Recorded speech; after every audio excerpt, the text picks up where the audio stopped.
Ladies and gentlemen, please welcome Margaret Thompson, speaking on The Women Who Disappear. The microphone felt heavier than it should have as I stepped toward the podium at the Women's Community Center. 40 faces looked up at me, tired faces, hopeful faces, faces that had seen too much and still chose to show up. Behind me, projected on the simple white wall, was a photograph I'd never seen displayed anywhere before. Me at 18, holding my high school diploma, smiling with a hope I'd forgotten I once possessed. Some of you might wonder how a 52-year-old woman who works night shifts at Riverside Care Facility ended up speaking to you today about invisibility. I paused, looking out at the faces, a mix of women in their 30s through 70s, some still in work uniforms, others dressed for evening events they'd left early to be here. The truth is, I've been preparing for this speech my entire life. Not because I wanted to, but because I had to learn how to exist in the spaces where no one expected to see me. My hands trembled slightly as I reached for the small white crane I'd placed on the podium. Paper-thin wings, carefully folded just that morning from a page of my old diary, the one where I used to write about becoming a nurse, about having a different life than the one that unfolded. This is what happens when you refuse to stay folded. I held the crane up so everyone could see it, this fragile thing that had survived in my purse for 20 years, waiting for this moment. But to understand how I arrived at this podium tonight, you need to know about the woman I was before I learned to unfold. You need to know about the family that taught me to disappear. Flashback 1 year earlier. The first nursing school application. It was a Tuesday afternoon when I first walked into the admissions office of Riverside Community College, clutching the catalog I'd been carrying around for months. The nursing program requirements stared back at me from pages I'd read so many times the corners were soft with handling. At 51, the decision to pursue the nursing degree I'd abandoned at 18 felt like reaching for something that might not be meant for me. "You're never too old to learn," the admissions counselor, Mrs. Patterson, had told me with genuine warmth. "We have students in their 60s who've gone on to have wonderful nursing careers." But standing in that fluorescent-lit office, surrounded by fresh-faced 20-somethings with their whole lives mapped out in neat 4-year plans, I felt ancient and foolish. What was I doing here? I had a steady job at the care facility, a small but adequate apartment, a life that worked even if it didn't inspire. The answer came to me as I remembered Mrs. Rodriguez, one of our residents who died the month before. She'd looked at me with her tired eyes and whispered, "You have healing hands, Maija. Don't waste them forever on people like me who are already gone. Use them on people who can still get better." Those words had haunted me through weeks of double shifts and lonely evenings. I'd been a certified nursing assistant for 8 years, changing beds and dispensing medications and holding hands with people in their final moments. It was honest work, necessary work, but Mrs. Rodriguez was right. I wanted to do more than ease people toward death. I wanted to help them live. So I'd filled out the application with the careful penmanship I'd learned in grade school, attached my transcripts from the community college classes I'd been taking sporadically for years, and written the required essay about why I wanted to become a nurse. I'd been honest about my age, my financial limitations, my unconventional path. I'd been honest about Sarah, my daughter who died at 19, and how her death had taught me that life was too precious to waste on dreams deferred. The application felt like a prayer as I submitted it. Please let me be enough. Please let it not be too late. Please let someone see that I have something to offer. I should have known that my family would have different ideas about what I deserved. Flashback 8 months earlier. Ashley's medical school acceptance party. The backyard barbecue was in full swing when I arrived, 20 minutes late because my shift at the care facility had run over. Mrs. Chen in room 14 had been crying again, asking for her daughter who never visited, and I couldn't leave her like that. Not when I understood exactly how she felt at the longing for family connection, the confusion when that connection felt more like duty than love. Patricia's pristine lawn stretched before me, decorated with blue and silver balloons, Ashley's medical school colors. The gathering was impressive. Colleagues from Patricia's law firm, members of the country club, city council members, and various other pillars of the community who had come to celebrate the achievement of Robert Thompson's granddaughter. This wasn't just a family celebration, it was a networking event disguised as one. The guest list made me acutely aware of my own isolation. I worked nights, which meant I rarely socialized with colleagues. I lived in a studio apartment, which wasn't exactly conducive to entertaining. My social circle consisted mainly of the elderly residents at the care facility and the handful of other CNAs who worked the graveyard shift. We were good people, hardworking people, but we weren't the kind of people who got invited to Patricia's parties. I clutched the small gift bag in my hands, a stethoscope I'd saved for months to buy, simple but real.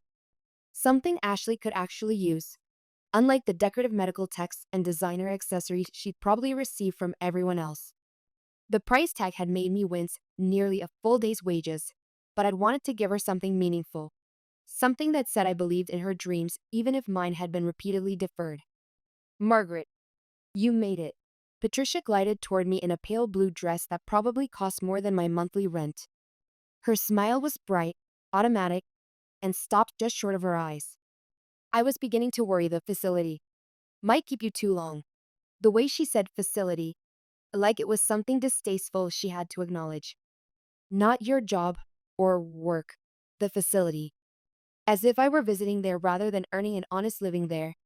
As if my work caring for the elderly was somehow less valuable than her legal briefs and charity board meetings. Mrs. Chen needed some extra attention tonight, I said, trying to keep my voice steady. She was having a difficult time with her memories. Of course she was. Patricia's laugh was like wind chimes in a hurricane, pretty but meaningless. You've always been so dedicated to lost causes. It's very sweet, really. But don't you think it's time you focused on something with more potential for advancement? Come, Daddy's about to make his toast. Lost causes. That's how she saw my work, my patience, and by extension, me. I followed her across the lawn, navigating between clusters of relatives and family friends who formed the constellation of success that seemed to orbit naturally around my family, everyone except me. The folding chair waiting for me was positioned behind the others, near the fence where the evening shadows would fall first. Someone had placed a small card on the seat with my name written in Patricia's careful script. Margaret. Not Aunt Margaret, like the cards on the chairs for Patricia and Michael. Just Margaret. As if my relationship to the guest of honor was unclear, as if I might be a neighbor or family friend rather than blood relation. I sat quietly, arranging my purse and the gift bag, trying to look like this was exactly where I wanted to be. From this vantage point, I could see the careful choreography of the event, Patricia moving through the crowd like a conductor, ensuring conversations flowed in the right directions, that the right photos were taken, that every detail reinforced the narrative she wanted to tell about our family.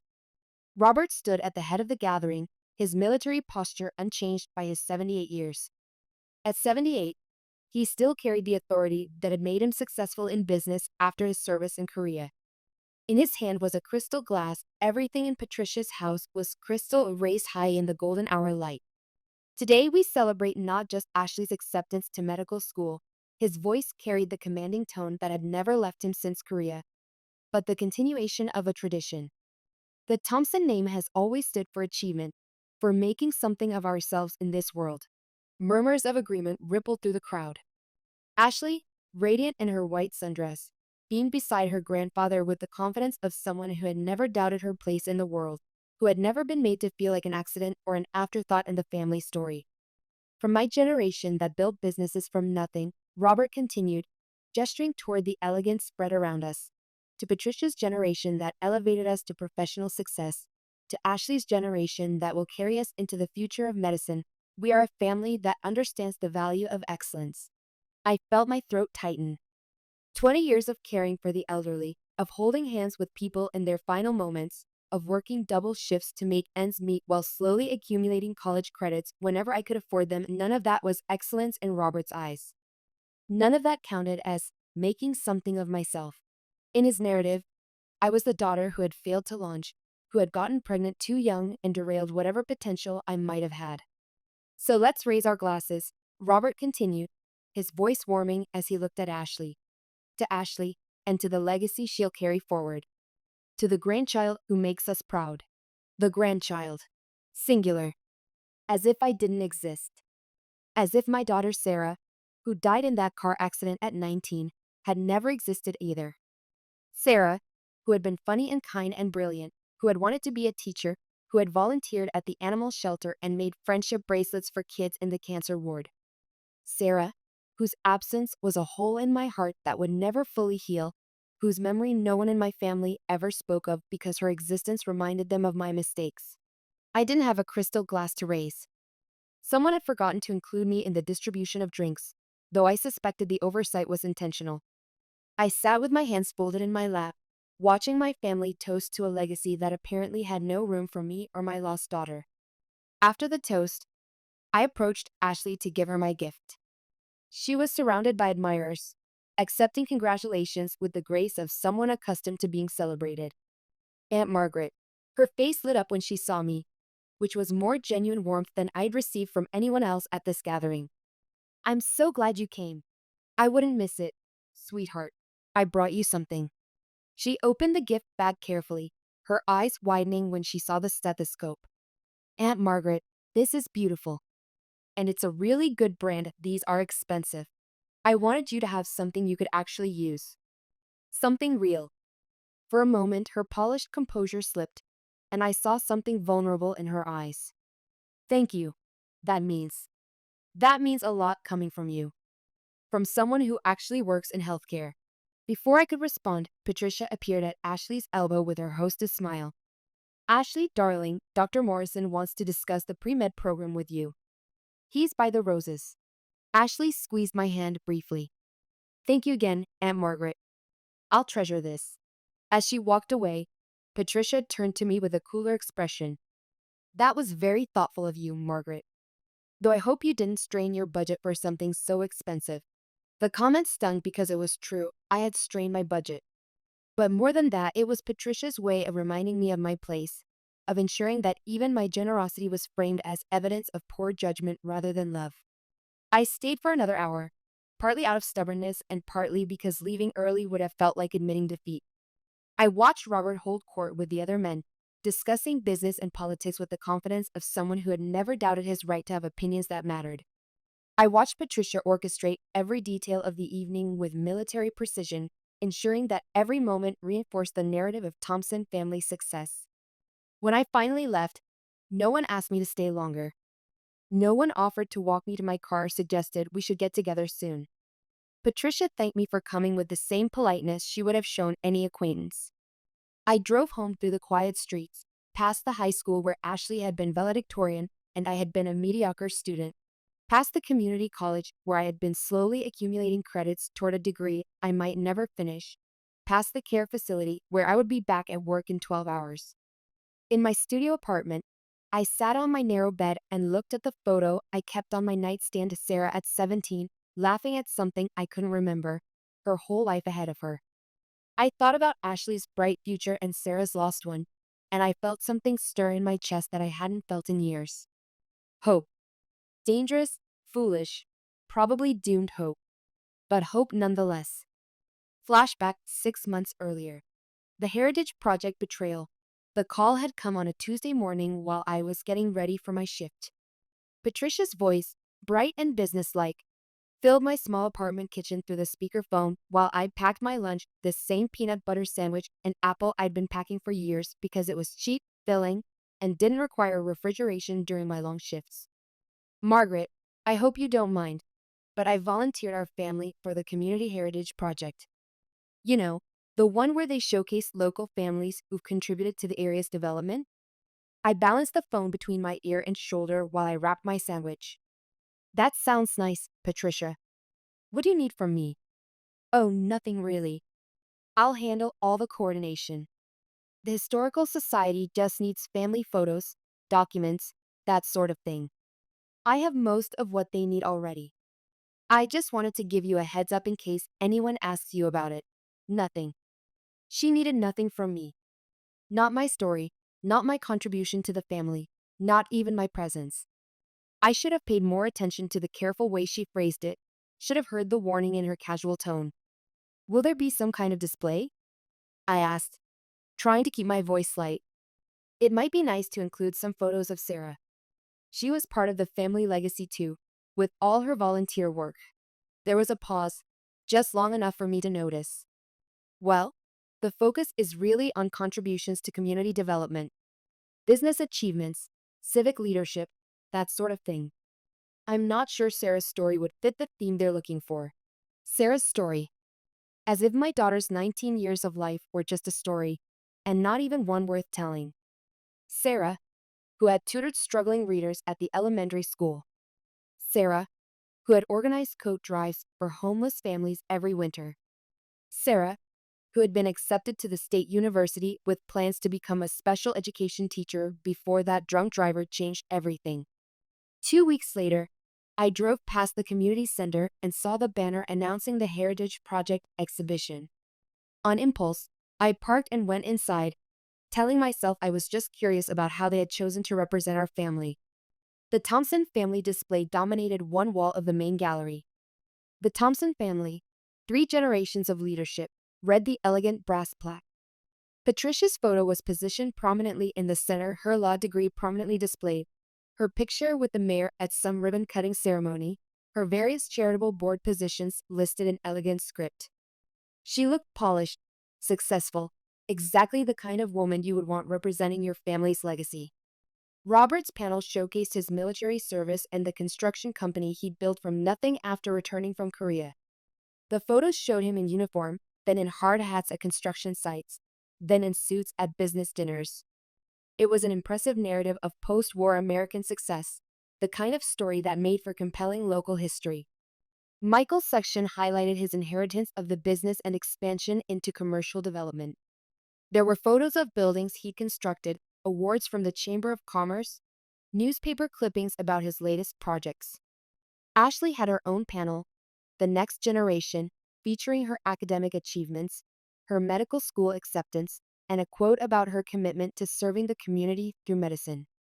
I stood there for 20 minutes, scanning every corner of the display for some mention of my existence. A photo, a timeline entry, even a footnote. Nothing. According to the Thompson Family Heritage Project, I had never been born. Sarah had never existed. 20 years of my life had been edited out of the family story as if they had never happened. The volunteer manning the display, an elderly woman with kind eyes and a name tag reading Ruth, noticed me studying the exhibit intently. "Are you familiar with this family?" she asked with genuine warmth. "Quite impressive, isn't it? Mrs. Thompson did such a thorough job putting together their materials." "I'm Margaret Thompson. I'm Robert's daughter." Her eyebrows rose in surprise, and she glanced back at the display as if checking whether she had missed something. "Oh, I had no idea there was another daughter." Patricia never mentioned. "Well, I'm sure it was just an oversight in the materials she provided." An oversight. That's what she called 20 years of my life being erased from the family record. She mentioned having a brother. Ruth continued helpfully. "And of course we knew about Ashley, but another daughter. How wonderful." "What do you do, dear?" "I work at Riverside Care Facility. I'm a certified nursing assistant." "How lovely." "That's such important work. Healthcare workers are the unsung heroes of our community." Ruth's genuine enthusiasm made the absence from the display sting even more. Here was a stranger who immediately recognized the value of my work, while my own family had deemed it unworthy of mention. I thanked Ruth and walked quickly toward the exit, but not before I noticed the guest book where visitors could leave comments about the displays. Page after page of praise for the Thompson family's contributions to the community. Inspiring legacy. True American success story. What a wonderful example of family values. I drove home in a haze, Ruth's words echoing in my head. An oversight. As if 20 years of my life could be accidentally misplaced like a set of car keys. But I knew better. This wasn't oversight, this was editing. This was Patricia carefully curating the Thompson family story, selecting only the elements that enhanced the narrative she wanted to tell. That evening, I did something I hadn't done since Sarah died. I wrote. Not the careful, measured writing I did for work reports, but the raw, honest writing that comes from a place of pain that can't be contained anymore. I wrote about being the daughter who got pregnant at 18 and derailed the family's expectations. I wrote about the quiet shame that had followed me for decades, the sense that I was always disappointing someone just by existing. I wrote about working nights at the care facility while Patricia built her legal career, about living in a studio apartment while Michael inherited the family business. I wrote about Sarah, brilliant, funny, compassionate Sarah who had never been given the chance to become the teacher she wanted to be, whose memory was apparently too uncomfortable for the family to acknowledge publicly. I wrote about the loneliness of grief that can't be shared, of loss that gets edited out of family history because it doesn't fit the narrative of success and achievement. I wrote until my hand cramped and my eyes burned, until I had filled page after page with words I had been swallowing for years. And when I was finished, I felt something I hadn't experienced in decades: the relief of telling the truth, even if no one else would ever read it. I folded the pages carefully and put them in the drawer with my nursing school catalog and the rejection letters that had started arriving with increasing frequency. Flashback 5 months earlier. The nursing school's sabotage discovery. The letter from the state vocational rehabilitation office arrived on a Thursday, and I knew immediately something was wrong. Official letters usually came with thick packets of forms and information. This was a single sheet, folded once. Dear Ms. Thompson, we regret to inform you that your application for vocational training assistance has been denied. After reviewing family financial disclosures and character references, we have determined that you do not meet our program requirements. Family financial disclosures. I had listed myself as financially independent with no family support, but someone had contacted them. Someone had painted a different picture. I called the office the next morning, my hands shaking as I dialed. Ms. Thompson? Yes, I remember your case. The caseworker's voice was sympathetic but professional. I have to say, we don't usually receive such detailed family input on applications. Your sister was quite thorough in her concerns about your stability and commitment. Patricia. Of course it was Patricia. She mentioned some issues with emotional regulation and a history of not following through on commitments. She also provided documentation that your family had already invested significantly in your education and that further funding would be redundant. That's not true. I've never received any educational funding from my family. I've been completely self-supporting since my divorce 20 years ago. Well, the documentation seemed quite official. She provided tax records showing educational expenses paid on your behalf. Tax records that didn't exist for expenses that were never paid, creating a paper trail that made me look like a liar and my family look generous. That afternoon, I drove to Patricia's office building, my anger finally overriding my lifelong habit of avoiding confrontation. Flashback at the confrontation at Patricia's office. The law firm of Morrison, Wells and Associates occupied the entire third floor of the downtown professional building. I had never been to Patricia's office before, though she had worked there for over 15 years. The reception area was all polished wood and leather furniture, designed to intimidate and impress in equal measure. I'm here to see Patricia Thompson, I told the receptionist, a young woman with perfect hair and a practiced smile. Do you have an appointment? I'm her sister. The girl's expression shifted slightly, as if she was trying to reconcile my appearance, scrubs from my morning shift, discount store purse, barely contained anger with her image of the polished, successful attorney she knew as Patricia Thompson. When Patricia finally emerged from her office, her expression was carefully neutral, but I caught a flash of something that might have been annoyance or calculation. Margaret. What a surprise. Is everything all right? Can we talk privately? She led me into her office, which was even more impressive than the reception area. Floor-to-ceiling windows overlooked the town square, and the walls were lined with awards, certifications, and photos of Patricia with various local dignitaries. Please, sit down, she said, gesturing to the chair across from her massive desk. You look upset. Is everything okay with work? I know what you did, Patricia.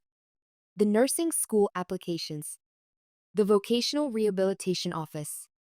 You called them. For just a moment, her mask slipped. I saw something cold and calculating flash across her face before the concerned sister expression returned. Margaret, I have no idea what you're talking about. The caseworker described the conversation in detail. She said you were very convincing, very professional. She said you provided documentation. Patricia leaned back in her leather chair, studying me with the same analytical gaze she probably used with difficult clients. When she spoke, her voice was calm, reasonable. Okay. Yes, I made those calls. The admission hit me like a physical blow, even though I had known it was true. Hearing her say it out loud made it real in a way that felt devastating. Why? The word came out as barely a whisper. Because I love you, Margaret. Because I was worried about you taking on something that might be too much for you to handle. That wasn't your decision to make, wasn't it? She leaned forward, her expression becoming more intense. Do you have any idea what it would do to this family if you started nursing school and then had another breakdown? If you couldn't handle the stress and ended up back in therapy, or worse? Another breakdown.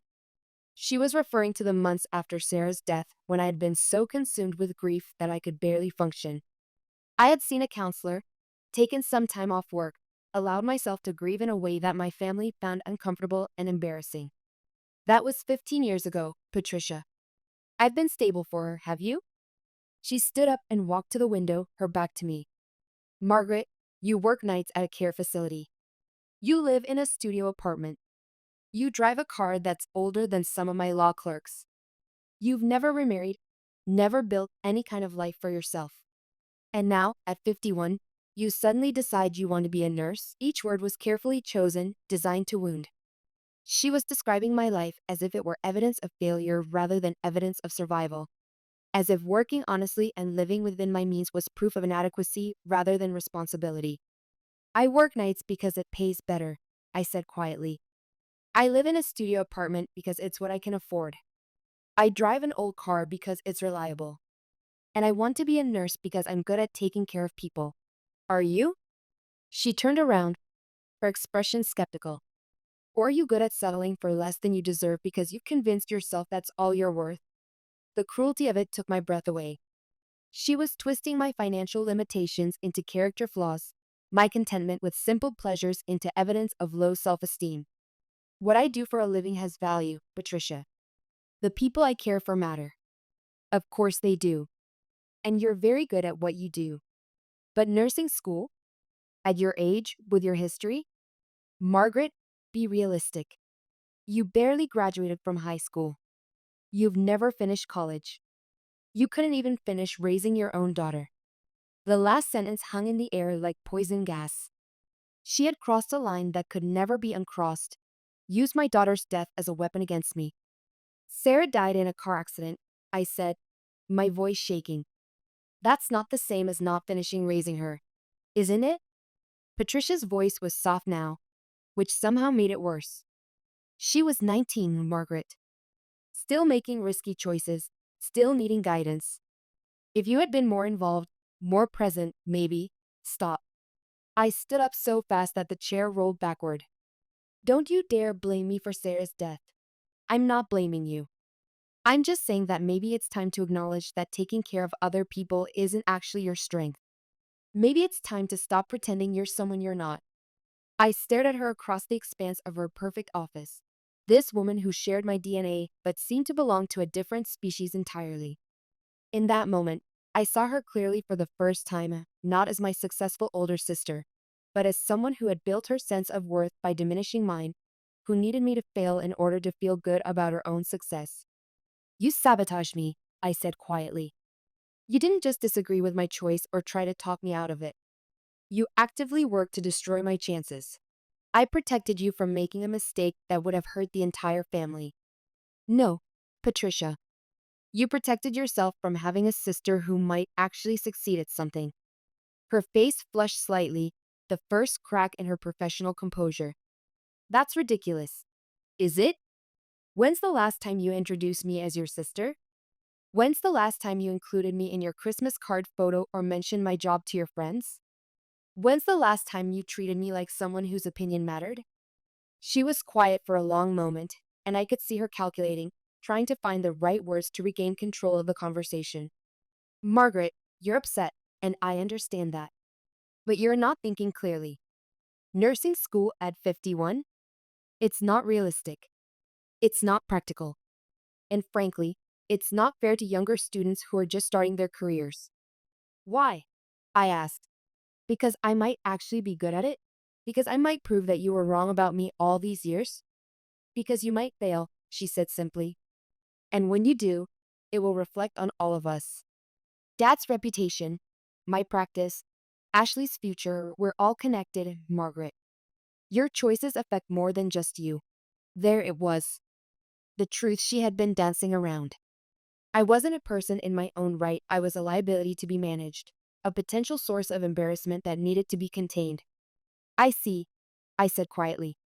I walked to the door, then turned back to look at her one more time. She was standing by the window again, silhouetted against the afternoon light, looking every inch the successful professional woman she had worked so hard to become. Patricia, I said softly, you don't love me. You love the idea of having a sister who knows her place, who doesn't challenge your version of the family story, who makes you look generous and successful by comparison. But you don't love me. I left her office and walked through the polished reception area, past the young woman with perfect hair who avoided making eye contact, past the impressive diplomas and awards that marked the boundaries of Patricia's world. Outside, the afternoon sun felt warm on my face. I sat in my old Honda for several minutes, not sure where to go or what to do next. Everything I had believed about my family, about my place in it, had been revealed as a carefully constructed lie. Flashback 3 months earlier. The final betrayal and nursing school termination. The letter arrived on a Saturday morning, mixed in with grocery store circulars and credit card offers. The return address was familiar Riverside Community College, but something about the thin envelope made my hands shake as I opened it. Dear Ms. Thompson, this letter serves as formal notification that your enrollment in the Riverside Community College nursing program has been terminated effective immediately. This decision was made following receipt of additional information regarding your personal history and character references. I read the letter 3 times before the words sank in. Terminated. Not suspended, not placed on probation, but terminated. Kicked out of the program I had worked so hard to enter, the dream I had finally found the courage to pursue. I had been in the nursing program for exactly 6 weeks. 6 weeks of the hardest, most rewarding work I had ever done. 6 weeks of 5:30 a.m. anatomy labs and evening clinical rotations. 6 weeks of feeling like I was finally becoming the person I was meant to be. 6 weeks of discovering that I wasn't too old, too behind, or too damaged to master new skills. My instructor, Dr. Linda Chen, had pulled me aside just the week before to tell me I was excelling in the program.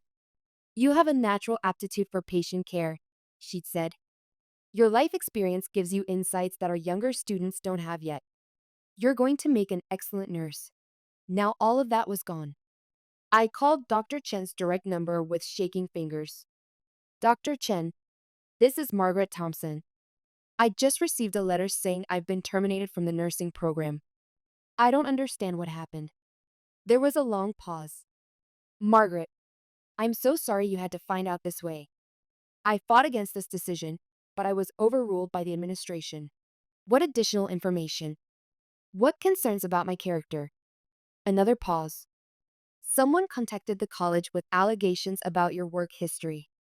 They claimed you had been terminated from previous positions for theft, that you had substance abuse issues, that you had made inappropriate advances toward elderly patients. The words hit me like physical blows. Each allegation was not only false, but deliberately crafted to destroy my reputation in the most devastating way possible. That suggested I couldn't be trusted with vulnerable people's belongings. Substance abuse implied I was unreliable and potentially dangerous. Inappropriate advances painted me as someone who would exploit the people I was supposed to care for. Dr. Chen, none of that is true. I've worked at Riverside Care Facility for 8 years with excellent reviews. I've never been terminated from any job. I don't drink or use drugs. And I would never, ever behave inappropriately with a patient. I believe you, Margaret. That's why I fought so hard against this decision. But the person who called was very convincing. They provided specific dates, names of supervisors, detailed incidents. They sounded like someone with intimate knowledge of your work history. Intimate knowledge. Someone who knew enough about my life to construct believable lies. Someone who understood exactly which accusations would be most damaging to a nursing student. Did they identify themselves? They said they were calling on behalf of your family, out of concern for your welfare and the welfare of future patients. They claimed to have documentation supporting their allegations. Documentation that didn't exist, supporting events that had never happened. But someone had taken the time to create a convincing false narrative, complete with specific details that would make their lies sound credible. Dr. Chen, can you tell me anything else about this person? The caller was a woman, professional sounding, articulate. She seemed very knowledgeable about healthcare regulations and patient safety protocols.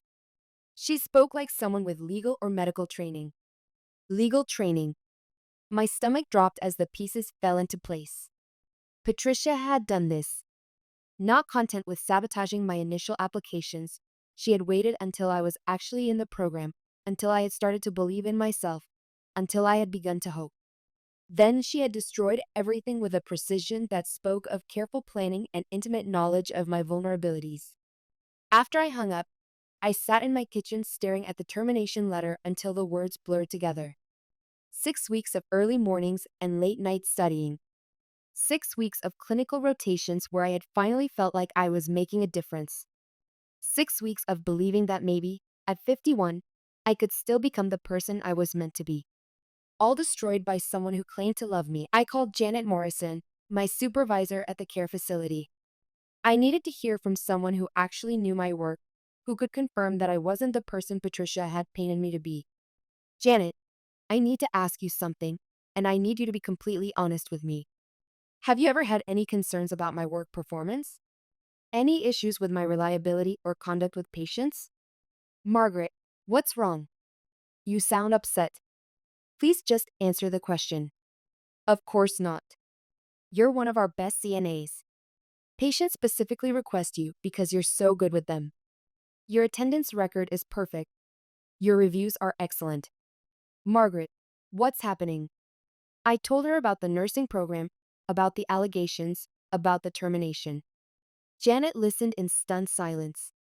That's insane, she said when I finished. Margaret, none of that is true. Not even close to true. You're one of the most ethical, compassionate caregivers I've ever worked with. Who would make up such horrible lies about you? Someone who wants me to fail. Is there anything I can do? Any way I can help you fight this? I don't think so. But thank you for confirming that I'm not losing my mind. That night, I sat in my small apartment and faced the truth that had been building for months. My family, the people who were supposed to love and support me, had systematically worked to prevent me from succeeding. They had used their professional credentials and social connections to paint me as unstable, unreliable, and dangerous. They had stolen my dreams not once but repeatedly, each time with increasing sophistication and cruelty. But something else was becoming clear. The more desperate they became to stop me, the more threatened they felt by the possibility of my success. And that gave me a strange kind of power I had never recognized before. They were afraid of me, afraid of what I might become if I stopped accepting their definition of who I was allowed to be. Flashback 2 months earlier. Dorothy's 75th birthday dinner. Patricia's dining room was set like something from a magazine, crystal stemware, cloth napkins, centerpieces that probably cost more than my monthly food budget. I had arrived early, hoping to help with preparations, but Patricia had waved me toward the living room. Just relax, Margaret. I have everything under control. Everything except a place setting for me. When dinner was called, 5 chairs surrounded the elegantly set table. I stood in the doorway, holding the photo album I'd spent weeks preparing, pictures of Dorothy and me from my childhood, from Sarah's birth, from quiet moments Patricia had never bothered to document or remember. Oh, Patricia's hand flew to her mouth in theatrical surprise. I completely forgot. Michael, could you grab one of the kitchen chairs? A kitchen chair. While everyone else sat in upholstered dining chairs, I was given a mismatched seat that put me several inches lower than the rest of the table. The symbolism wasn't lost on anyone present, least of all me. Dorothy looked confused when I presented the photo album. Her mild dementia had been progressing steadily over the past year, but she still recognized faces, still remembered love when it was offered without conditions. These are beautiful, dear, she said, flipping through pages of our shared memories with fingers that trembled slightly. Did you take all these pictures? Yes, Mom. I thought you might like to have them all in one place. Dorothy's face softened as she studied a photo of herself holding baby Sarah, both of them laughing at something beyond the camera's reach. She was such a beautiful baby, she said softly. Such a sweet girl. I miss her. The table went quiet.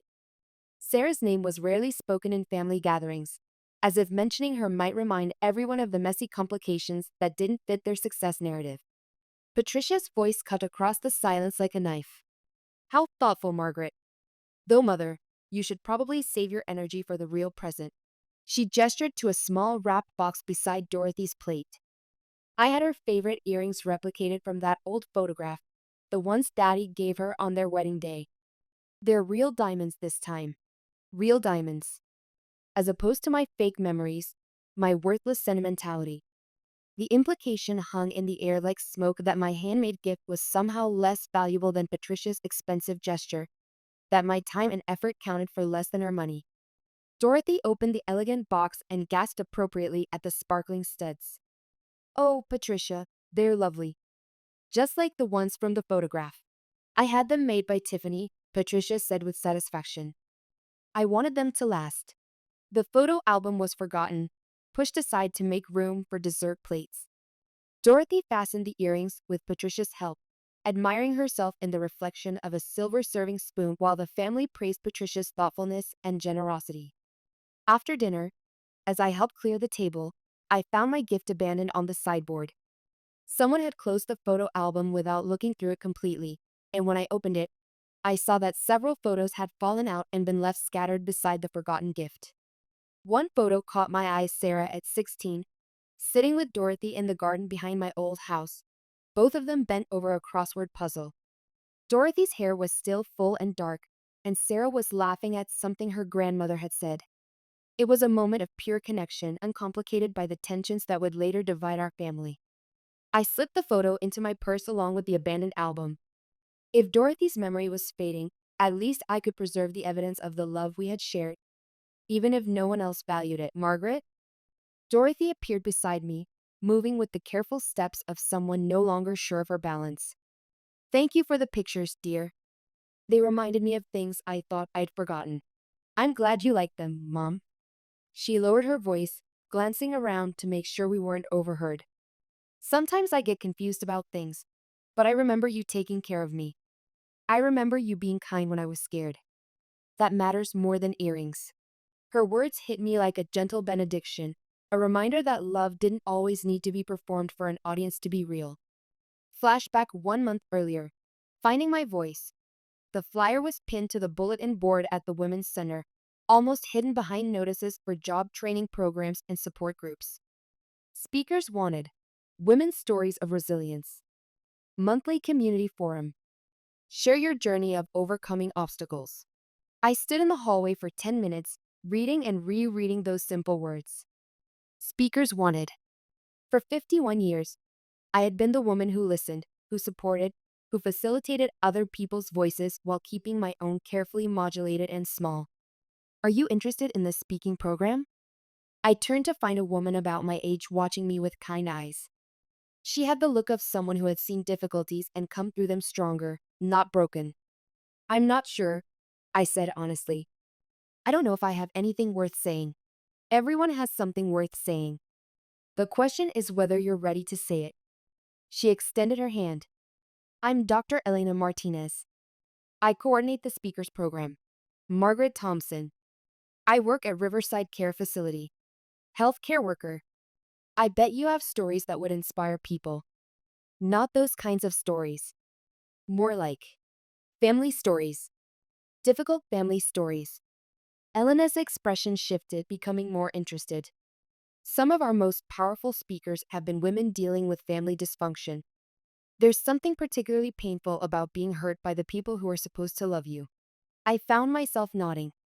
It is. Because you keep thinking that if you just try harder, if you just be better, they'll eventually see your worth. And when that doesn't work, you start to believe that maybe they're right. Maybe you really aren't worth seeing. Elena was quiet for a moment, studying my face. How long did it take you to realize they were wrong? I'm still working on that part. She smiled. Would you like to have coffee sometime? I'd love to hear more of your story. 2 days later, we met at a small cafe downtown. Elena listened as I told her about the nursing school sabotage, about being erased from family history, about spending decades trying to earn love that was never really available. Have you ever considered that your family's treatment of you says more about them than about you? She asked. What do you mean? Healthy, secure people don't need to diminish others to feel good about themselves. They don't systematically sabotage their family members' dreams. The level of cruelty you're describing that comes from deep insecurity and inadequacy. I had never thought about it that way. In my mind, Patricia was the successful one, the one who had made all the right choices while I had made all the wrong ones. But Elena was suggesting a different interpretation. You think they're threatened by me? I think they're terrified of you. Think about it, you've survived teenage pregnancy, single motherhood, the death of a child, divorce, financial struggle, and systematic family abuse. And despite all of that, you're still standing. You're still trying to grow and improve and help others. That's not failure, Margaret.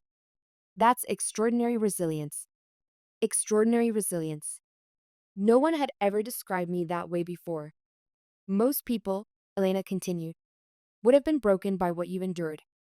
The fact that you're still dreaming, still reaching for something better that threatens people who have had every advantage and accomplished far less. I sat with that idea for several days. Could it really be true that my family's cruelty came from fear rather than strength?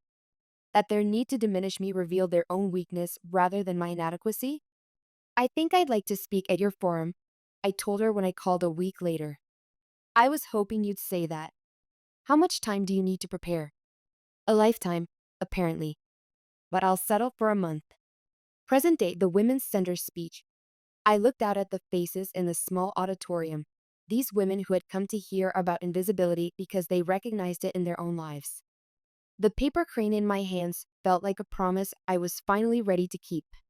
For 20 years after my divorce, I believed that if I just worked hard enough, if I was helpful enough, if I caused no trouble and asked for nothing, my family would eventually see my worth. I believed that love was earned through service and silence. A woman in the third row nodded slowly. She knew. They all knew. I worked night shifts at the care facility because it paid better than day shifts. I lived in a studio apartment because it was what I could afford. I drove a 15-year-old car because it was reliable. And I told myself that these weren't sacrifices, they were choices. I was being practical, responsible, self-sufficient. I paused, looking down at the crane. What I didn't understand was that I was also being erased. Every time I made myself smaller, every time I asked for less, every time I accepted the crumbs while others feasted, I was collaborating in my own disappearance. The room was silent except for the soft hum of the heating system and the distant sound of traffic outside. These weren't dramatic confessions, they were quiet truths that cut deeper than screaming. 6 months ago, I discovered that my family had actively sabotaged my attempts to return to school. They had contacted institutions, provided false information, created documentation that portrayed me as unstable and unreliable. They didn't just ignore my dreams, they systematically destroyed them. A sharp intake of breath from someone near the back. I continued. My sister, a successful attorney, used her professional credibility to paint me as a dangerous person who shouldn't be trusted with vulnerable patients. She created fake tax records to make it look like the family had already supported my education. She waited until I was actually in nursing school, until I had started to believe in myself, and then she destroyed everything with a single phone call. The anger in the room was palpable now. These women understood betrayal, understood the particular cruelty of being sabotaged by someone who claimed to love you. But here's what I learned. You can't be erased unless you agree to disappear. You can't be made invisible unless you stop insisting on being seen. And you can't be written out of the story unless you stop believing you belong in it. I unfolded the crane slowly, smoothing out the creases until it became a flat piece of paper again. This was a page from my diary, written when I was 18 years old. It says, I want to be a nurse so I can help people who hurt. I folded it into a crane 20 years ago and kept it in my purse, a symbol of dreams deferred, of potential locked away, of a life lived small. I held up the flattened paper. Today, I unfold it. Not because I'm going to nursing school, I'm 52, and that particular dream belongs to who I was then.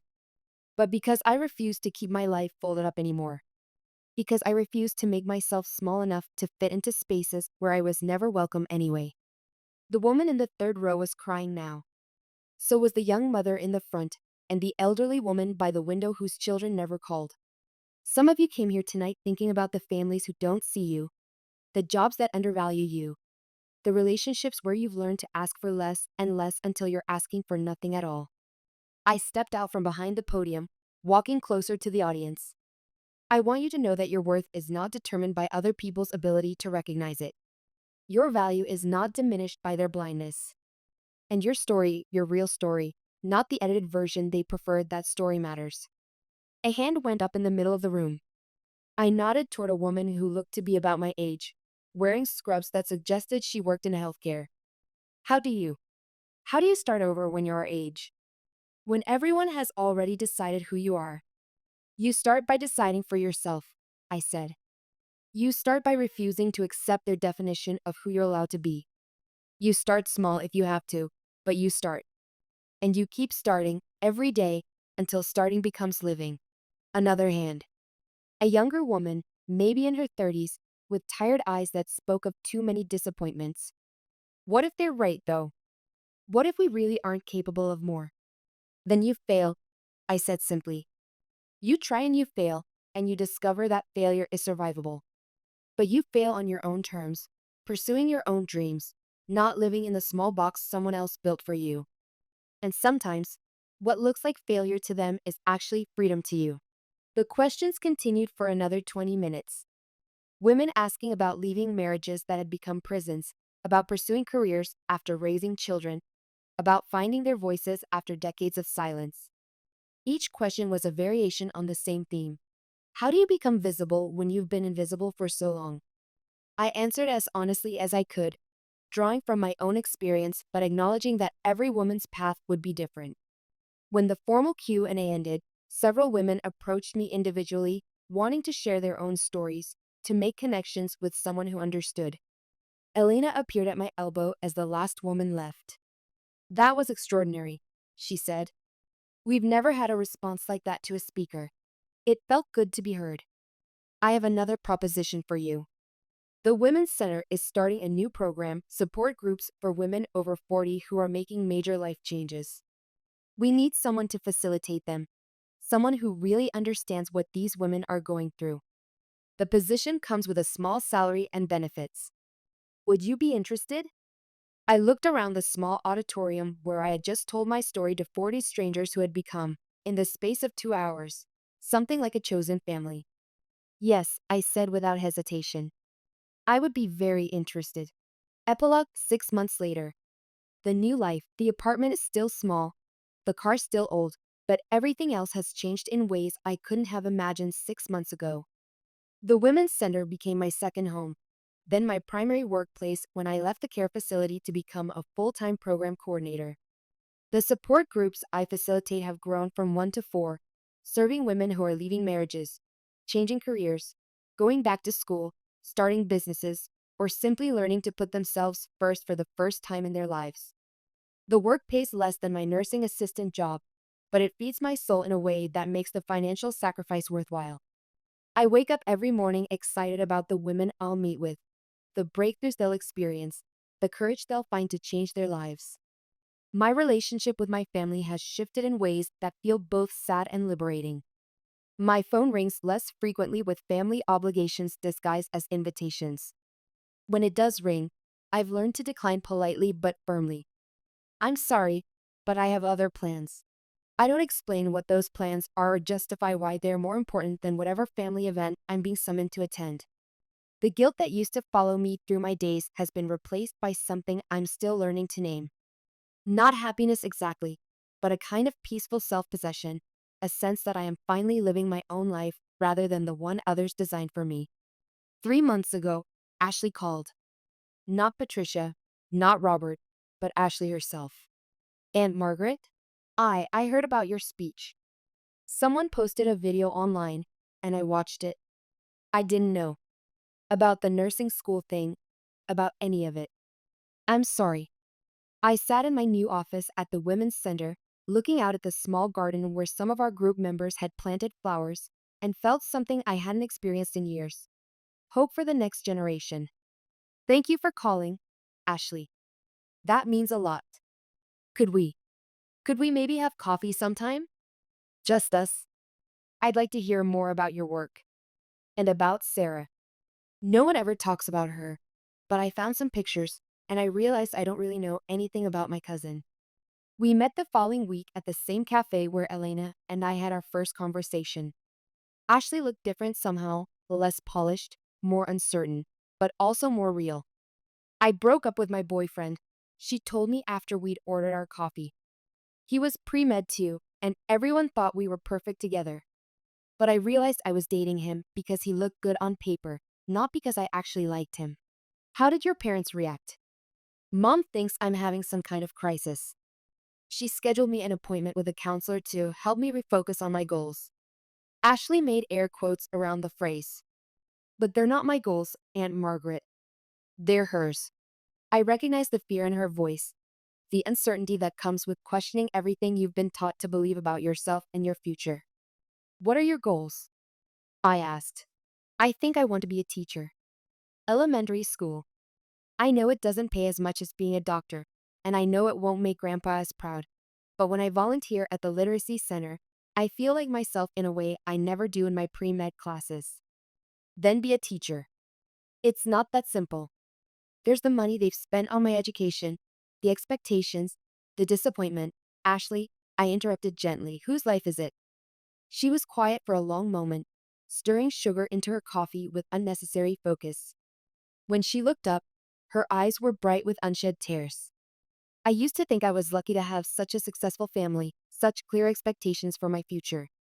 But watching that video of your speech, I realized that maybe I'm just as trapped as you were, just in a different way. The cage might be prettier, I said, but it's still a cage. How do you break out without destroying everything? You accept that some things need to be destroyed. The version of you that they created, the dreams they imposed, the identity they built around their expectations rather than your authentic self. You destroy those things to make room for the person you actually are. Ashley nodded slowly, and I could see her processing this idea, testing it against her own experience. Will you help me? She asked. I don't know how to disappoint people. I don't know how to want things that aren't on the approved list. I'm still learning those things myself, I said. But yes, I'll help you. We've been meeting for coffee every 2 weeks since then. Ashley is slowly finding the courage to change her major, to pursue her own dreams instead of the ones that were chosen for her. It's not easy. There have been tears, arguments with Patricia, threats to cut off financial support.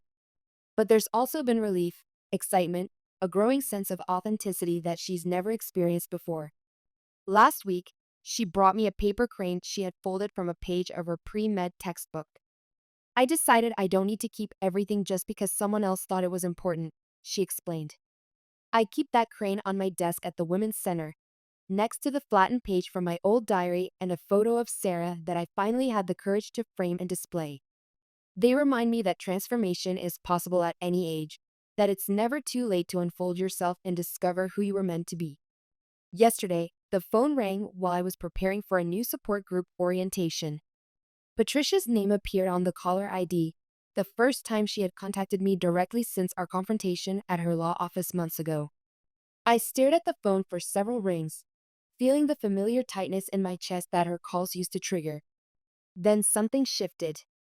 The tightness was still there, but underneath it was something new, a sense of my own power, my own worth, my own right to decide who gets access to my time and energy. I didn't answer. Instead, I let it go to voicemail and continued with my work.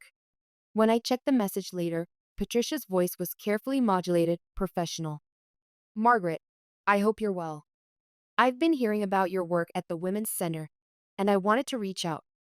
Perhaps we could have lunch sometime and catch up. I think there may have been some misunderstandings between us that we should clear up. Misunderstandings. Not acknowledgement of harm done, not apology for sabotage and cruelty, just misunderstandings that needed to be cleared up. As if 20 years of systematic diminishment could be explained away with better communication. I deleted the message without calling back. 2 hours later, Ashley texted me. Mom says you didn't return her call. She's worried about you. I'm fine, I texted back. Just busy with work. She thinks you're angry about something. I'm not angry anymore. I'm just done. There's a difference, I've learned, between anger and boundaries. Anger keeps you connected to the person who hurt you, keeps you fighting old battles, keeps you hoping for acknowledgement that may never come. Boundaries, on the other hand, are about protecting your own peace, claiming your own space, choosing who gets to be part of your life and story. I'm not angry at Patricia anymore. I'm not trying to make her understand what she did or take responsibility for the harm she caused. I'm simply moving forward without her, building a life that doesn't require her approval or participation. The women in my support groups teach me something new every week about courage, resilience, and the power of choosing yourself. Maria, the 58-year-old who left her controlling husband after 35 years of marriage and started her own catering business. Jennifer, the 45-year-old who went back to school to become a nurse practitioner despite her family's insistence that she was too old. Sandra, the 62-year-old who started her own consulting firm after being laid off from a job she'd held for 20 years. Each of these women has faced the choice between staying small and safe or risking everything to become who they really are. Each has chosen growth over comfort, authenticity over approval, themselves over the expectations others had for them. And each reminds me that my story is not unique. There are thousands of women who have been made invisible by families, by society, by systems that benefit from their silence and smallness. But there are also thousands of women who are refusing to stay invisible, who are finding their voices and using them, who are taking up exactly as much space as they deserve. Which is to say, all of it. This morning, I'm preparing for a new workshop called Unfolding, Finding Your Voice After Silence. The registration filled up in 2 days, with a waiting list of 30 women.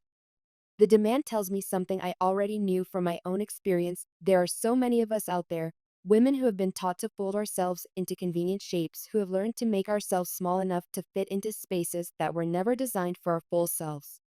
But we're learning to unfold. We're learning that our voices matter, that our dreams have value, that our stories deserve to be told. We're learning that the opposite of invisibility isn't fame or recognition or family approval.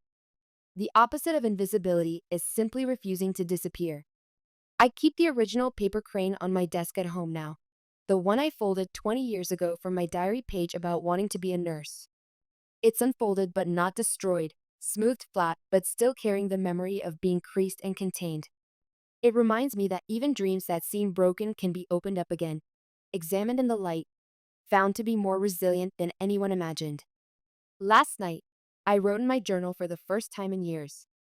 Not the careful, measured writing I used to do when I was trying to be the person others wanted me to be, but the raw, honest writing that comes from finally knowing who I am. I am Margaret Thompson, I wrote. I am 52 years old. I have survived teenage pregnancy, single motherhood, the death of my child, divorce, financial struggle, and systematic family abuse. I work at a women's center helping other women find their voices. I earn less money than my sister but sleep better at night. I live in a small apartment that feels like home because it's filled with things I actually love. I drive an old car that takes me where I want to go. I am not the success story my family wanted me to be. I am not the cautionary tale they tried to make me either. I am something else entirely, a woman who refused to stay broken, who kept reaching for better even when better seemed impossible, who learned that her worth was not determined by other people's ability to recognize it. I am enough. I have always been enough. And I am just getting started. The paper crane sits on my kitchen table now, unfolded and smoothed flat, ready to be written on again. Ready for new dreams, new words, new possibilities I haven't even imagined yet. And that, it turns out, is the best revenge of all, and not making them pay for what they took from me, but building something beautiful from what they couldn't touch. My voice, my choice, my life. Finally, completely, authentically mine.